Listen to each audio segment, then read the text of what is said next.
kigamba nti kyateekebwako okufa n'oluvannyuma omusango. Mukama yeebazibwe. Mu 19:7 Ebbulaniya tugamba nti era ng'abantu bwe baaterekebwa okufa omulundi ogumu oluvannyuma lw'ogwo musango. Mukama yeebazibwe nnyo. Kyateekebwako omuntu yenna ofa omulundi gumu, ofa n'osoomuka ogusembayo n'oziikibwa omulundi gumu. Tewali muntu afa emirundi ebiri. Mukama yeebazibwe nnyo. Kasitosa omuka ogusembayo ofa ne bakuziika.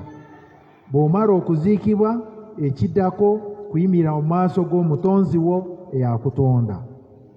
Tuli ffena abooluganda, njogera ebyannamaddala.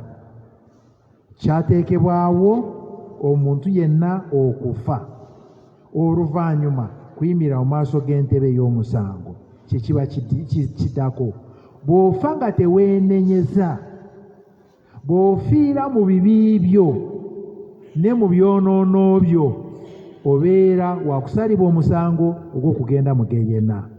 Lwekyo bwe tuba nga tuli mu mubiri guno, tuteekeddwa okufuba nnyo okulaba nti tuwakane nnyo, okulaba nti tetutambulira mu bulamu obututwala mu geyenna. Amiina. Kubanga obulamu bwaffe ku nsi kuno bwa kaseera, bwa kiwato, bw'abanga litono. Tuli wansi kuno ebbanga tono, nga tuvudde we tuva mu mubiri guno gye tugenda we w'olubeerera. N'olwekyo tulina okufuba nnyo okulaba nti bye tukola byonna tukolerera obulamu obutagwawo. N'olwekyo kyateekebwawo buli muntu yenna eyazaalibwa omukazi. Mu Yubu 14 atugamba nti omuntu yenna eyazaalibwa omukazi alinga ekimuli. Ekimuli kyolaba ekimulisa oluvannyuma ne kiwotoka nekikala. Omuntu yenna ayina omusaayi n'omubiri alinga ekimuli. Essaawa yonna owotoka nekikala n'ova mu bulamu bw'ensi eno. Mukama yeebazibwe nnyo. So kati olwaleero njogera nti oteekeddwa okufa olyoke ogabanire awamu obutonde bwa Katonda. So nkugamba eby'omubiri bino bikiikirira oba bifaanana n'eby'omwoyo. Ne mu mwoyo bw'omala okusembeza Yesu Kristo ng'omulokozi wo oteekeddwa okufa. Bw'omala okufa ng'omufooli bwe bamuziika, naawe oziikibwa mu mazzi. Entaana yaffe gabeera amazzi, nnyanja oba awali amazzi mangi, mw'osobola okuziikibwa bulungi n'onyikibwamu n'ogwereramu. Ku Sande n'amaliriza nga mbalaga obukulu obuli mu kubatizibwa. Okubatizibwa okutuufu, oziikibwa mu mazzi amangi ate mu linnya erya Mukama waffe Yesu Kristo, n'ogibwako ebibi byo, kuva mu mazzi n'otambulira mu bulamu obuggya. Pawulo akirambika bulungi mu Baruumi essuula ey'omukaaga. Oziikibwa mu mazzi amangi n'ozuukiramu n'otambulira mu bulamu obuggya. Obulamu bw'otambuliramu busaanidde kubeera obulamu obwa Mukama waffe Yesu Kristo.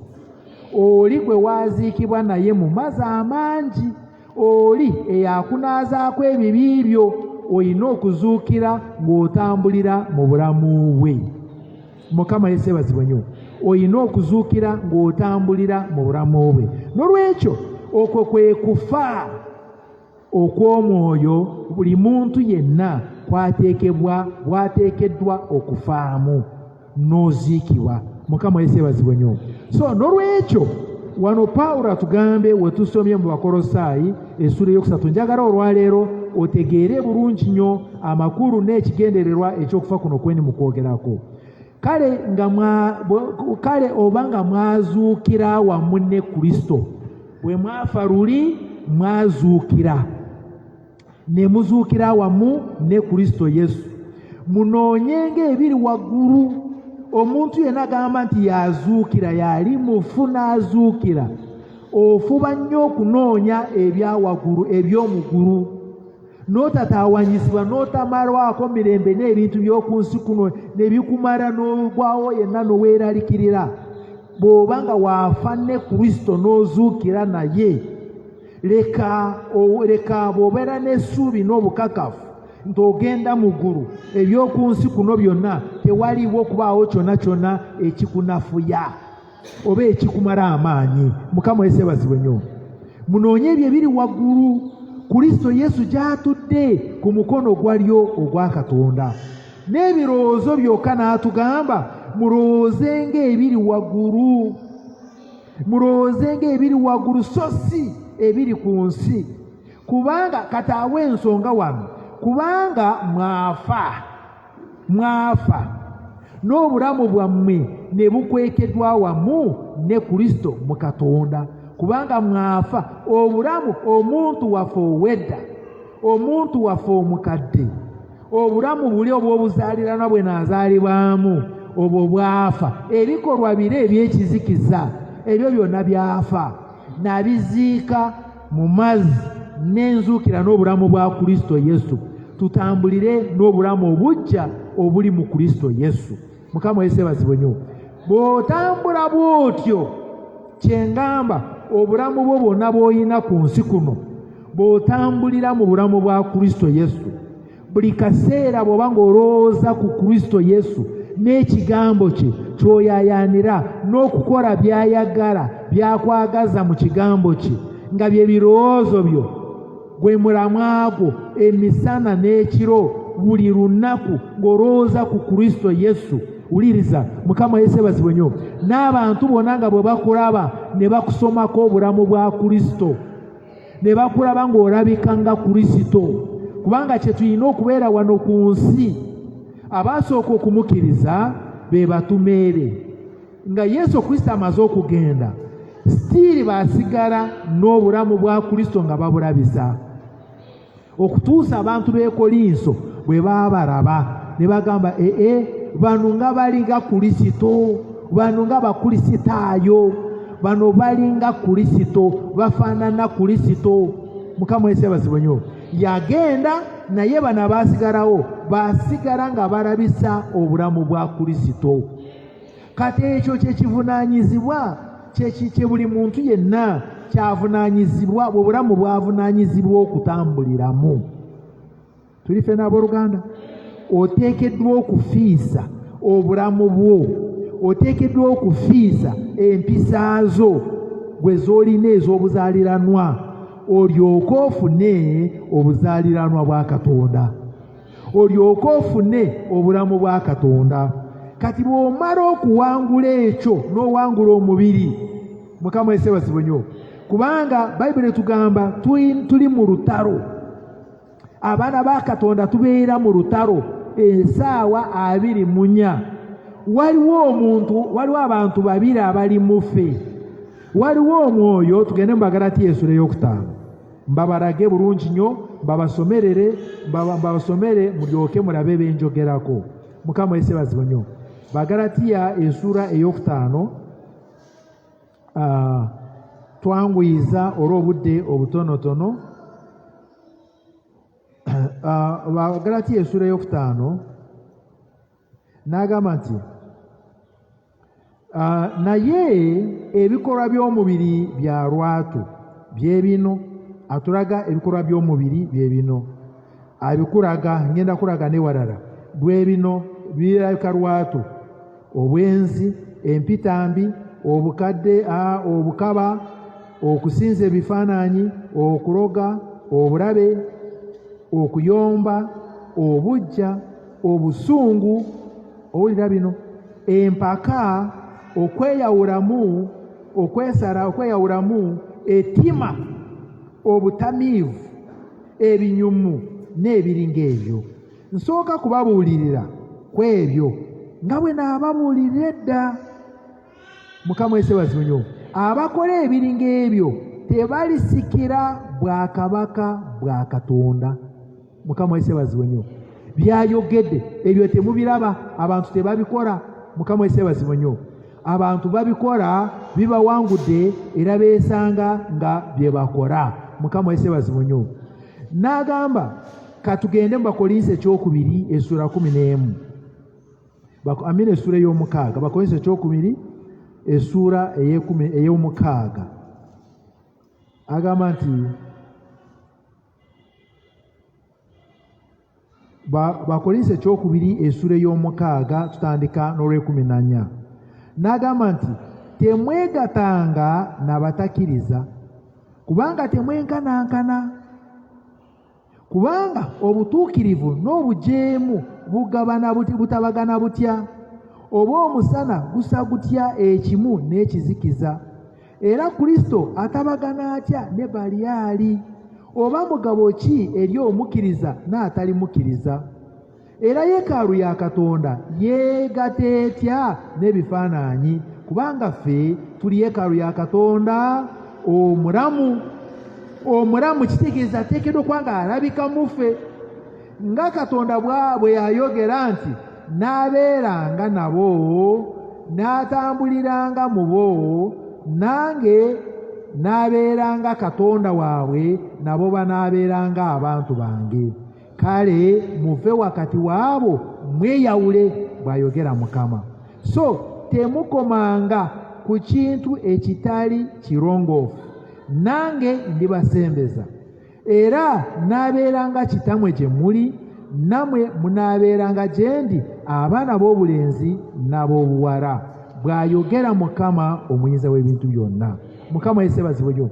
Mu byonna ebyawandiikibwa bitulaga obulamu bubiri.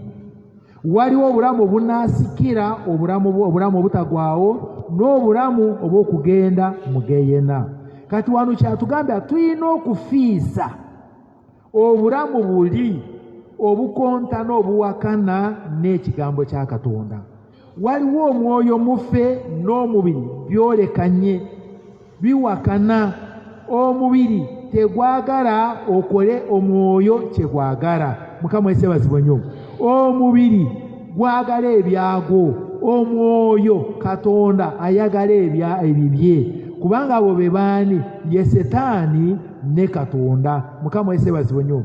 Bombirira abo boolekanye, naye ife tuteekeddwa okuba nga tufugibwa omwoyo wa Katonda atutwala mu kukola Katonda by'ayagala ebinaatutuusa gy'ali. Mukama yeesebazibwe nnyo. Tubeera mu lutalo. Omwana wa Katonda abeera mu lutalo olw'okufa n'obulamu. Obulamu obufuna ng'otambulira olabisa ekigambo kya Katonda. Mukama yeesebazibwe nnyo. Bwe tuddayo mu kyawandiikibwa kyaffe tukyagenda mu maaso nakyo nga bwe tugenda tunokolayo n'ebirala. N'agamba nti bwe tumala okuwangula ebyo byonna, kati obeera n'obuvumu olw'okuna Kristo obulamu bwaffe, nga Kristo bwe bulamu obwolabisa, bw'alirabisibwa. Kristo Yesu akomawo kusalira ensi n'omusango, kutwala ababe abaatambulira mu kigambo kye, abaakola byonna by'ayagala. Kristo oyo obulamu bwaffe bw'alirabisibwa, era nammwe mulyoke mulabisibwe wamu naye mu kitiibwa. Mukama yeesebazibwe nnyo. N'agenda maaso n'atugamba olw'okutaano, kale mufiise ebitundu byammwe ebiri ku nsi, nawanabizeemu n'abirambika bulungi. Mubifiise byonna, mwe muli obwenzi, obugwagwa, okwegomba okw'ensonyi, omululu omubi, n'okuyaayaana, kwe kusinza ebifaananyi. Olw'ebyo obusungu bwa Katonda bujja ku baana abatawulira. Era nammwe mwebyo mmwe bye mwatambuliranga mwedda, bwe mwali abalamu mu byo. Mukama yeesebazibwe nnyo. Abamu mufe mwali balamu mu byo, mwali mulabisa obulamu obwo, mukola ebikolwa ebyo nga tewali kibalumiriza. Mukama yeesebazibwe nnyo. Mwabitambuliranga mwedda, naye kati wabuuziza, bw'oba bye waatambuliranga mwedda, nakati olina okusigala ng'okyabitambuliramu. Ansa yegamba nti oteekeddwa okubifiisa byonna olyoke ogabanire awamu obutonde bwa Katonda. Mukama yeebazibwe nnyo. Oteekwa okubifiisa byonna olyoke ogabanire awamu obutonde bwa Katonda. Mukama yeebazibwe nnyo. Era namwe tubyogedde olw'ekumi n'agamba nti olw'omwenda temulimbibwanga mweka ne mweka, kubanga mwamweyambulako omuntu ow'edda wamu n'ebikolwa bye. Mwamweyambulako omuntu oli ow'edda n'ebikolwa bye, kwe kufiisa. Mukama yeebazibwe nnyo. Ne mwambala omuntu omuggya, afuulibwa omuggya olw'okutegeera mu kifaananyi ky'oyo eyamutonda, ye Mukama waffe Yesu Kristo. Mukama yeebazibwe nnyo. Awo tewayinza kubeerawo Muyonaani oba Muyudaaya, omukomole n'atali mukomole, omunagwanga, omukuusi. In other words, bonna abaamala okuwangula ebyo byonna, abaamala okwambala Kristo, mubeera muntu omu. Mukama yeebazibwe nnyo. Mubeera muntu omu n'essuubi limu ery'okuyingira mu kifo kimu, bwe bulamu obutagwawo. So wano ku nsi nga tuteekeddwa okulabisa obulamu obwo obwa Kristo Yesu, nga tumaze okufiisa byonna ebyo ebyogeddwako n'ebirala byonna by'omanyi ebitali bya butuukirivu. Mukama yeebazibwe nnyo. Haleluya. Okyemu obulimba, etima, byonna ebyo twogedde. Oyambale omuntu omuggya azibwa obuggya mu kifaananyi ky'oyo eyamutonda. Naffe tulina eyatutonda, bwe tulina okulabisa ekifaananyi kye. Mukama yeebazibwe nnyo. Kaakati omuntu abeera n'emmeeme. Omuntu abeera n'ebitundu bisatu. Tujja kubyogerako mu maasoko, naye kati olwaleero nkugamba nti omuntu alina ebitundu bisatu. Olina omubiri, n'omwoyo, n'emmeeme. Mukama yeebazibwe nnyo. Kaakati waliwo kye njagala okunyonyolako wano. Now the soul of a man is not the body of man. It's a soul, and the soul is something that the nature that reflects the nature of the spirit.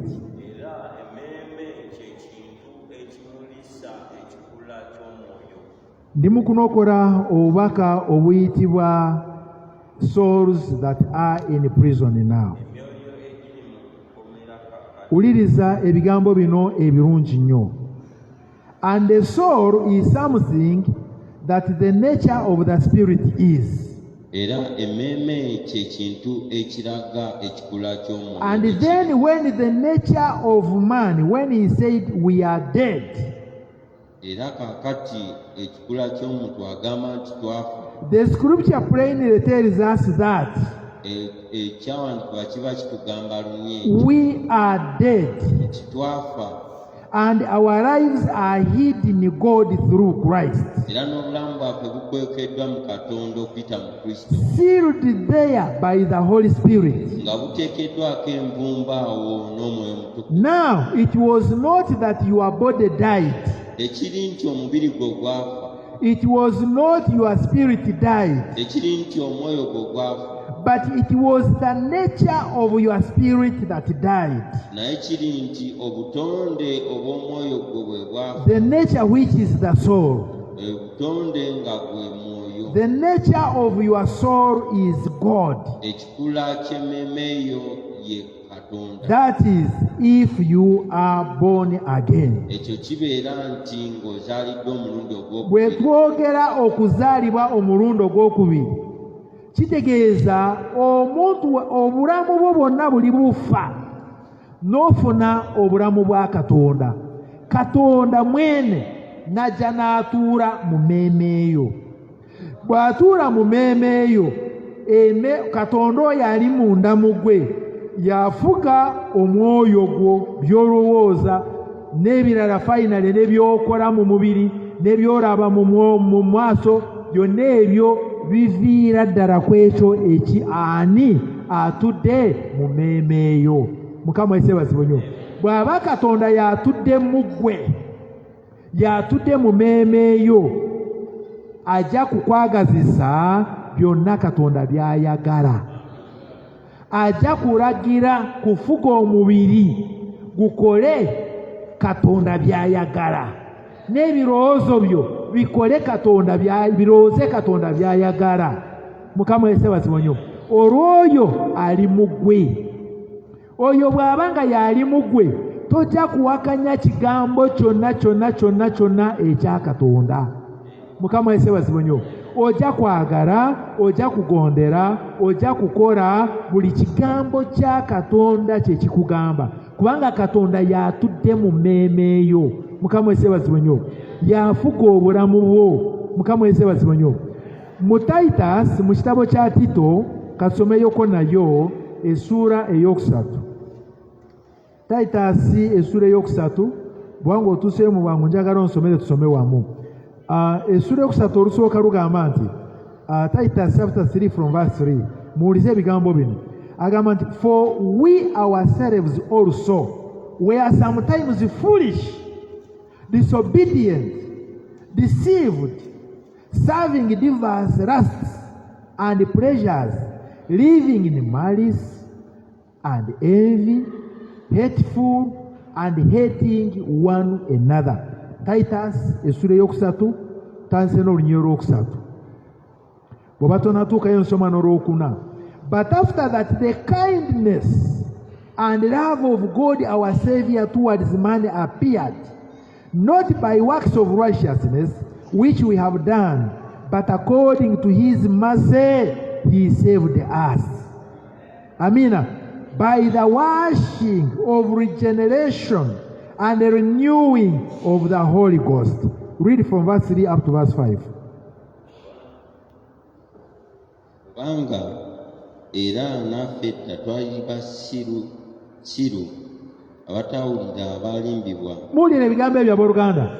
Naffe twali ng'abala, twali basirusiru. We ourselves were foolish, disobedient, deceived, serving diverse lusts and pleasures, living in malice and envy, hateful and hating one another.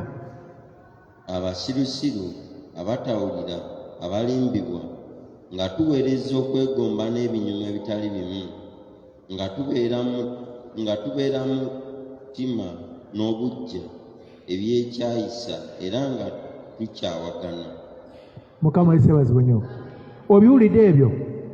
Kati ebyo kyembuuza mugwe bikyakulimu. Obwe bulamu obusaanidde kubeera obw'omukristaayo. Oyo omuntu ayina ebyo abeera n'obutonde bwa Katonda. Mukama yeebazibwe nnyo.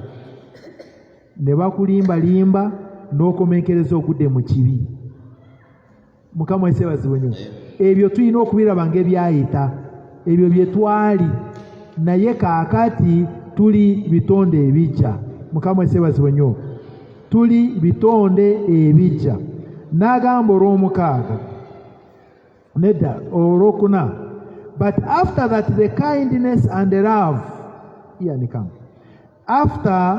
But after that the kindness and love of God our Savior towards man appeared, not by works of righteousness which we have done, but according to his mercy. Mukama yeebazibwe nnyo. But after that the kindness and love of God our Savior towards man appeared. Somoro brother. Naye obulungi bw'omulokozi waffe Katonda n'okwagala kwe eri abantu bwe byalabika. Siwulidde? Naye obulungi bw'omulokozi waffe Katonda n'okwagala kwe eri abantu bwe byalabika. Not by the works of righteousness which we have done, but according to his mercy he saved us, by the washing of regeneration and renewing of the Holy Spirit. N'atulokola si lwa bikolwa bya butuukirivu bye twakola ffe, wabula olw'okusaasira kwe, olw'okunaazibwa okw'okunaazibwa omulundi ogwokubiri, n'okufuulibwa abaggya Omwoyo Omutukuvu. Mukama yesebazibwe nnyo. Tuli ffenna abaagalwa. Olw'omukaaga, which he shed on us abundantly through Jesus Christ our Savior. Gwe yatufukako olw'obugagga obwa Yesu Kristo omulokozi waffe. That being justified by his grace, we should be made heirs according to the hope of eternal life. Hallelujah. Nga tumaze okuweebwa obutuukirivu olw'ekisa ky'oyo, tulyoke tufuuke abasika mu kusuubira obulamu obutaggwaawo. Bambi musumagire temuwulira n'ebigambo ebyo oba temuwulira? Kirabika njogera n'abantu abalala. Ne bwe nkibuuza walinza okubaawo atakiddamu, atakiwulidde. Just ebirowoozo nga biri walala, kyannaku nnyo. Mukama yesebazibwe nnyo. Ruddemu olunyiiro olwo olusembayo. Gwe yatufukako olw'obugagga obwa Yesu Kristo omulokozi waffe. Olw'omusanvu lw'osomye. Nga tumaze okuweebwa obutuukirivu olw'ekisa ky'oyo, tulyoke tufuuke abasika mu kusuubira obulamu obutaggwaawo. Yesu yebazibwe nnyo. Nze mbyogedde, bw'oba si bibyo nze nja kubyesigaliza. Mukama Yesu yebazibwe nnyo. Atulaze obulamu bwe twatambulirangamu edda. N'atulaga ekisa n'okusaasira by'atuwadde si lwa butuukirivu bwaffe, wabula bwa kusaasira kwe. N'atuwa obulokozi, n'atuzabujja n'atunaaza n'omusaayi gwe, n'atuwa omwoyo omutukuvu. Omwoyo omutukuvu bw'omufuna akugambe akuzabujja. Eyo aloosa ku mwoyo omutukuvu tosobola kusigala kyekimu n'obulamu buli obukadde. Mukama yesebazibwe nnyo. Omuntu anaasikira obulamu obutaggwaawo, abasikira obulamu obutaggwaawo, bw'omala okutukuzibwa olw'ekisa kye, awo ofuulibwa omusika wamu n'abatukuvu abalala, n'obeera n'essuubi n'obukakafu ebyo olw'obulamu obutaggwaawo. Mukama yesebazibwe nnyo. Bw'otaakola ebyo n'osigalira mu bulamu bw'obukadde, sawulizaako. Essaawa y'ejja kutuuka weesange nga wamenyekera bwereere. Mukama yesebazibwe nnyo. Olw'omunaana nkyagenda mu maaso, ebigambo bino nzikiriza waliwo gwe bigasa. This is a faithful saying, and those things I will that thou affirm constantly, that they which have believed in God might be careful to maintain good works. These things are good and profitable unto men.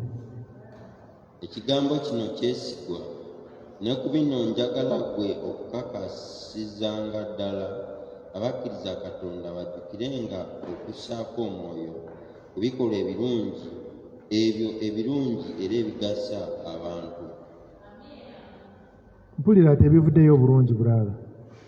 Ekigambo kino kyesigwa, ne ku bino njagala gwe okukakasizanga ddala abakkiriza Katonda bajjukirenga okussaako omwoyo ku bikolwa ebirungi. Wangi muli abooluganda, abeeyita abatya Katonda balina okunyiikira nnyo okulaba nti bakola ebikolwa ebirungi. Ebyo ebirungi era ebigasa abantu. Ebisigadde byonna tebirina kye bikugasa. Mukama yesebazibwe nnyo. But avoid foolish questions and genealogies and contentions and strivings about the law, for they are unprofitable and vain.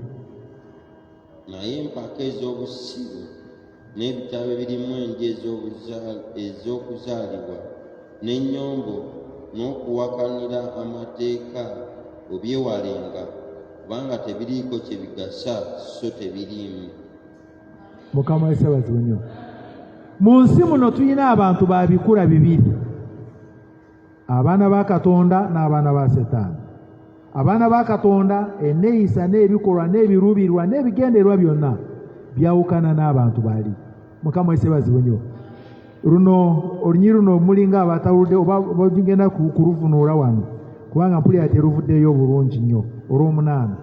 This is a faithful saying, kino kigambo kyesigwa, and these things I will that thou affirm constantly. era n'ebintu bino nandyagadde obikakasize ddala buli Abantu beere ng'obibakakasiza ddala buli kaseera bijja biriwa, that they which have believed in God, abo abasobodde okukkiriza abo bonna abakkiriza mu Katonda, might be careful to maintain good works. basobole okuba abeegendereza okukuuma emirimu emirungi. Mukama yeebazibwe nnyo. Omuntu yenna agamba yakkiriza Katonda olina okuba omwegendereza nnyo ng'okola ebikolwa ebirungi, si lwa Sande lwoka, si lwa Saabisi lwoka ng'olaba nedda wonna w'oli oli mwegendereza nnyo ng'okola ebikolwa ebirungi, oli mwegendereza. Mukama yeebazibwe nnyo.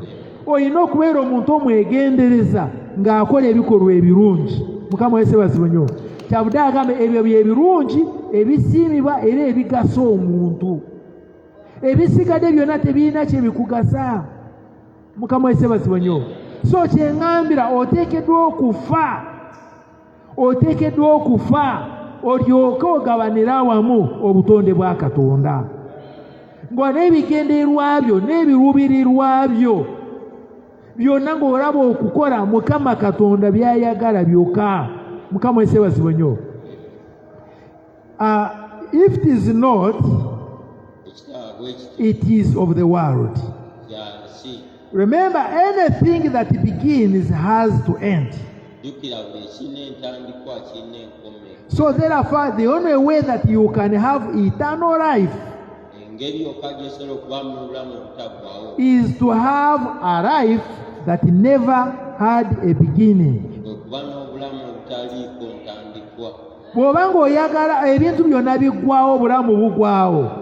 Bw'oba ng'oyagala obulamu obutagwawo, Mukama yeebazibwe nnyo, olina okufuna obulamu buli obutalina ntandikwa, obutalina nkomerero. Mukama yeebazibwe nnyo. And then your life, because your life had a beginning when you were born. When God breathed the breath of life into your nostrils, and you became a living soul, then you began from there. Mukama yeebazibwe nnyo. That nature that was in you, by nature you was the nature of the world, alienated from God, and you were actually an animal. Mukama yeebazibwe nnyo. So kiki kye tugamba? Omuntu yenna ayina we yatandikira, obulamu bwe we bwatandikira, bwe wazaalibwa omukazi. Mukama yeebazibwe nnyo. Naye obulamu obwo bwatuuka okulabisibwa wano, waliwo gye bwasibuka awatalina ntandikwa, yewa twatandikira mu Katonda. Mukama yeebazibwe nnyo.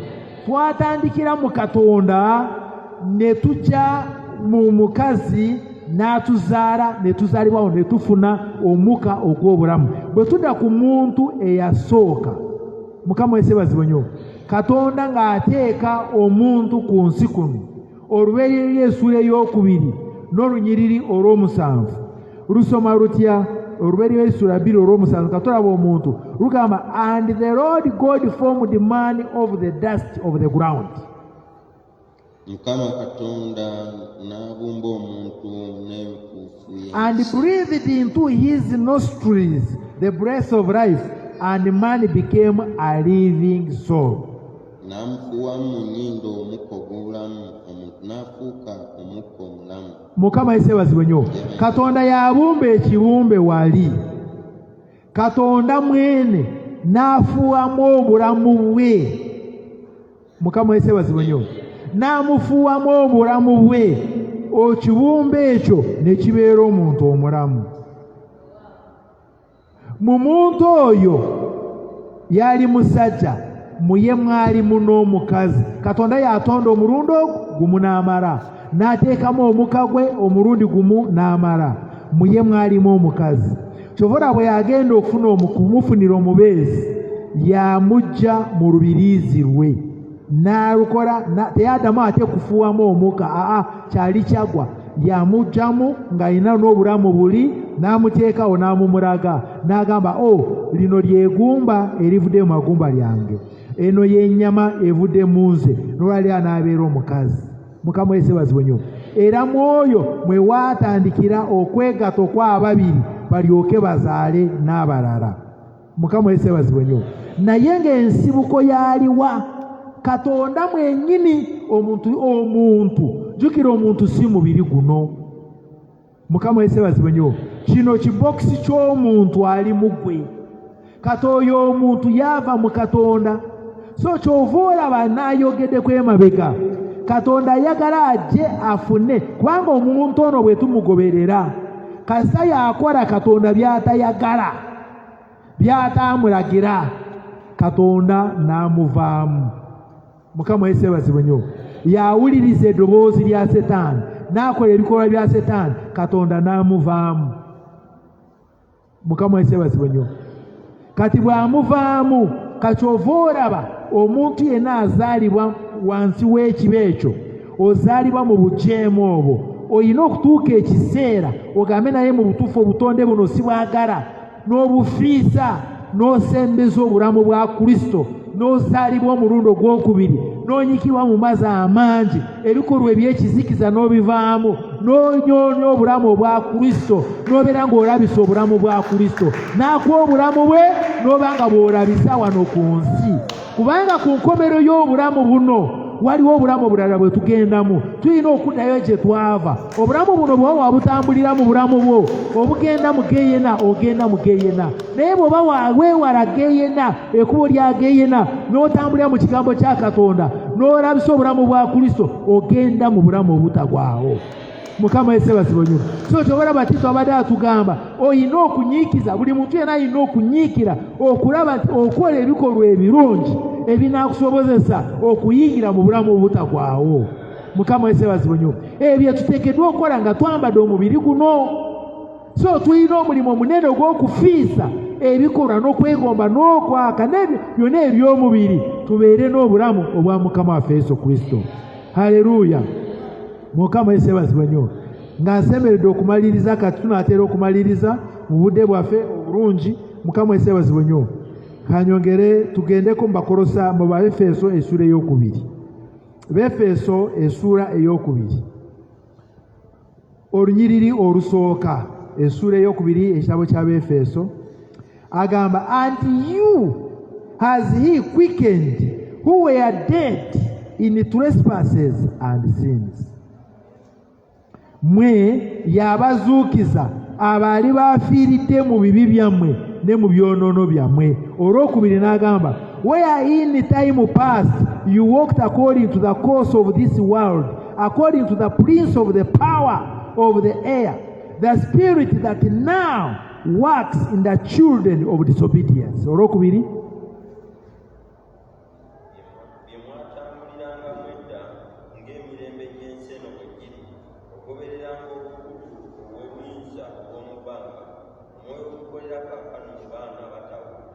olwokusatu, among whom also we all had our conversation in the time past in the lusts of the flesh, fulfilling the desires of the flesh and of the mind, and were by nature the children of wrath, even as others.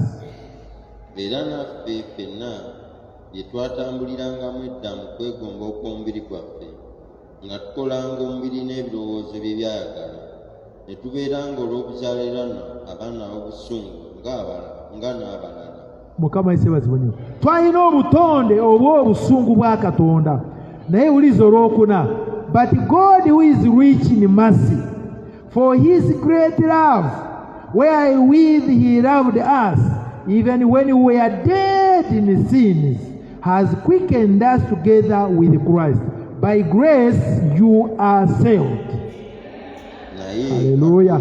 naye Katonda kubanga ye mugagga w'ekisa olw'okwagala kwe okungi kwe yatwagala ffe, era ffe bwe twali nga tufiiridde mu byonoono byaffe yatufuula abalamu wamu ne Kristo, mwalokoka lwa kisa. Haleluya. Olw'omukaaga, and has raised us up together and made us to sit together in heavenly places in Christ Jesus. N'atuzuukizamu naye n'atutuuza wamu mu bifo eby'omuggulu mu Kristo Yesu. Haleluya. Oli mu mubiri guno naye mu nsi y'omwoyo oli mu bifo eby'omugulu wamu ne Kristo Yesu. Eby'oku nsi tebikweraliikiriza, olowooza eby'omugulu, okola ebikolwa ebirungi ebisiimibwa Katonda, otambulira mu bulamu ogamba nga bwe nayogera ku Sande, ensi eno si yange, nze ndi muyise, ndi mutambuze, mbitamu buyisi. Eby'oku nsi kuno tebisobola kunza wansi. Otambula n'abo abakwongerayo mu mwoyo, si bala abakuza wansi, si bala abakuza emabega. Oli mwana w'empungu, olengera wala, obalaba n'obagamba nze olaba wala. Mukama yeebazibwe nnyo. Tolinga abaawano ogamba wano si nedda, bino obisako amaaso. Mukama yeebazibwe nnyo. Obeera mu bifo by'omugulu, obeera mu ssanyu ery'obwakatonda, essanyu ery'obulokozi, nga tolina kikweraliikiriza, tewali kikumalamu amaanyi. Haleluya. Otambulira mu mbeera efaanana bw'etyo, that in the ages to come, Mukama yeebazibwe nnyo, that in the ages to come he might show the exceeding riches of his grace in his kindness towards us through Christ Jesus. Emirembe egigenda okujja alyoke alege obugagga obusinga ennyo obw'ekisa kye mu bulungi. Obugagga obugenda okulabisibwa nga tumusinkanye tebwenkana, tolina kyobwenkanyankanya n'ebyoku nsi kuno. Mukama yeebazibwe nnyo.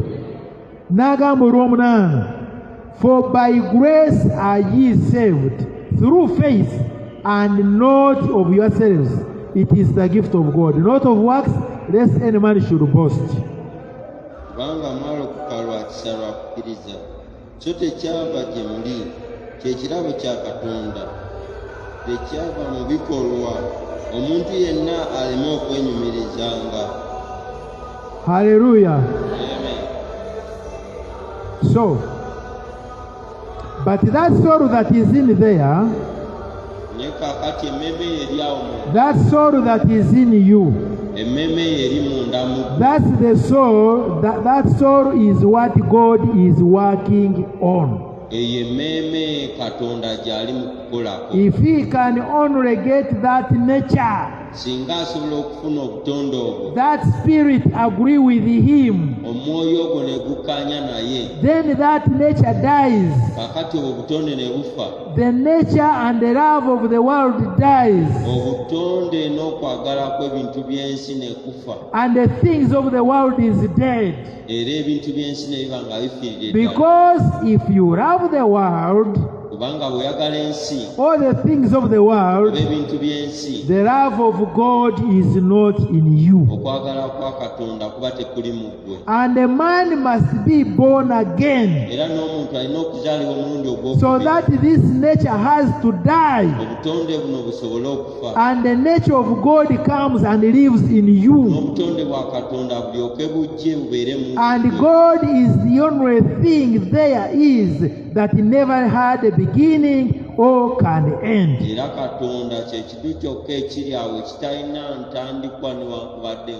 Mukama Yesu yeebazibwe nnyo. Okuzaalibwa omulundi ogwokubiri n'obeera n'obulamu bwa Katonda, kubanga Katonda ye bw'obeera n'obulamu bwa Katonda, awo obulamu bw'ofunye tebulina ntandikwa, tebulina nkomerero, wabula obeera n'obulamu obutagwawo. Omutume Peetero n'atugamba mu Peetero esooka essula emu, Peetero esooka essula emu, essula emu olwa 22. Peetero esooka essula emu olwa 22. Uliza bw'akugamba, agamba nti Peetero emu essula 22, kansona agamba nti kubanga mumaze okwetukuza obulamu bwammwe mu kugondera amazima olw'okwagalanga abooluganda okutaliimu bunanfuusi, mwagalanganenga mu mutima n'okufuba okungi.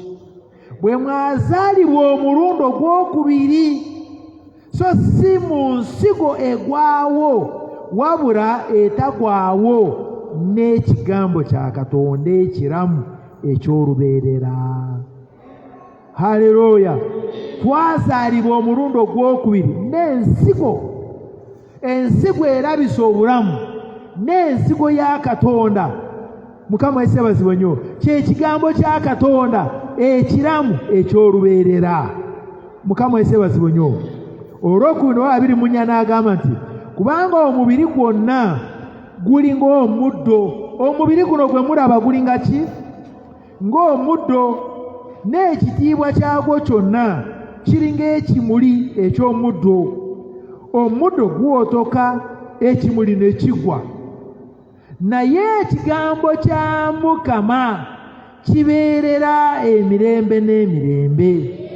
Era ekyo ky'ekigambo eky'enjiri ekyabajulirwa.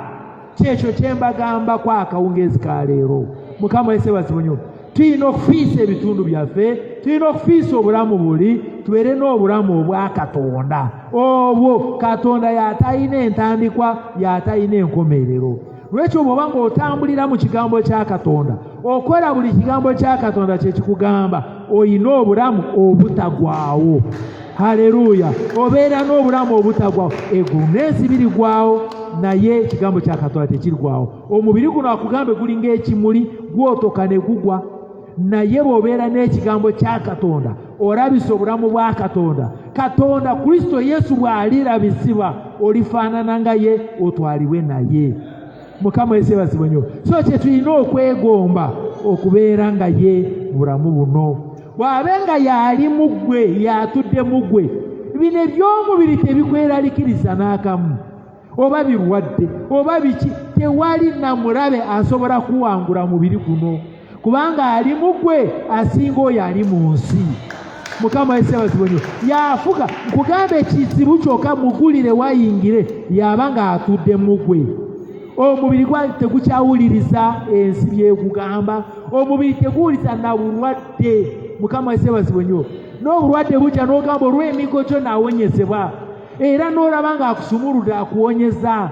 Mukama yeebazibwe nnyo. Bw'obeera naye, y'agamba bw'obeera naye ne bw'ofa obeera mulamu, kubanga obulamu obuli mu ggwe bwalubeerera, bwalubeerera obutagwawo. Leka ebirala biggwewo, leka ebirala bigaane, naye beera n'obulamu obwo obutagwawo. Mukama yeebazibwe nnyo. Era kyekigendererwa Mukama waffe Yesu Kristo kye yajjira ku nsi. Twabyogerako emabegako, n'afa ku musaalaba, n'afa omulundi gumu alyoke atuwe obulamu bwe abututeekemu. Mukama yeebazibwe nnyo. Obulamu obwo olina okubukolerera, oteekwa okufiisa obulamu obwo, obulamu obukadde, obeere n'obulamu obujja obwa Mukama waffe Yesu Kristo. Mukama abawe omukisa. Tukomyawo musaalisiyo.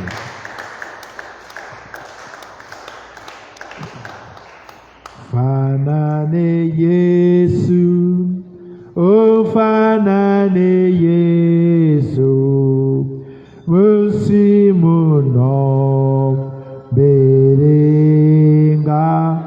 ye, omurugendo rwange runtusajali sabachimu sanane ye berenga Yesu berenga ye musimuno berenga ye omurugendo rwange runtusajali sabachimu berenga ye. Oh, from Bethel's manger came forth a stranger. Oh, Master,